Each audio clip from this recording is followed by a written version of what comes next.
સુરતમાં અત્યારે ગરમી વધવાના કારણે ગેસ્ટ્રોના કેસીસ વધી રહ્યા છે. તો ચાલો આપણે જાણીએ ગેસ્ટ્રોમાં શું શું થઈ શકે છે. આ એક દીકરી છે, એ અમારી સાથે એક ઇમરજન્સીમાં આવે છે, જે આવી ત્યારે ખૂબ ઉલટી કરતી હતી, ખૂબ તાવ હતો અને ગરમી લાગી એના લીધે ખૂબ ઝાડા પણ થતા હતા.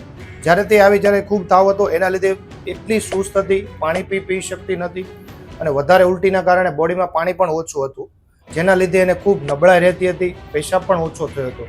હવે મુખ્યત્વે આ ગેસ્ટ્રોની અંદર એવું જોવા મળે છે કે બાળકો કંઈક ના કંઈક ખાતા હોય છે, બહારનો ખોરાક છે, ગંદુ પાણી છે, તો પેટમાં જવાના લીધે એને ખૂબ ઉલટીઓ થાય છે, પાણી જેવા 10 થી 15 વખત અથવા એના કરતાં પણ વધારે ઝાડા થઈ શકે. તો આવી બધી કન્ડિશનમાં બાળકને ઘણી વખત આપણે એડમિટ પણ કરવું પડે છે અને જરૂરી દવાઓ અને બોટલો પણ ચડાવવી પડે છે. આ બીમારીમાં તમે તમારા બાળકોને જમવા માટે અનાજ કે દૂધ 3 થી 4 દિવસ નહીં આપશો, પરંતુ એના બદલામાં તમે દહીં છે, ખીચડી છે, ભાત છે, કેળા, દાડમ અને જ્યુસ પણ આપી શકો. હવે જો આ બધા લક્ષણો તમારા બાળકોમાં જોવા મળતા હોય તો તમે આ બીમારીને ઇગ્નોર ના કરશો, પરંતુ આગમન વુમન્સ એન્ડ ચિલ્ડ્રન હોસ્પિટલનો સંપર્ક કરશો. Thank you.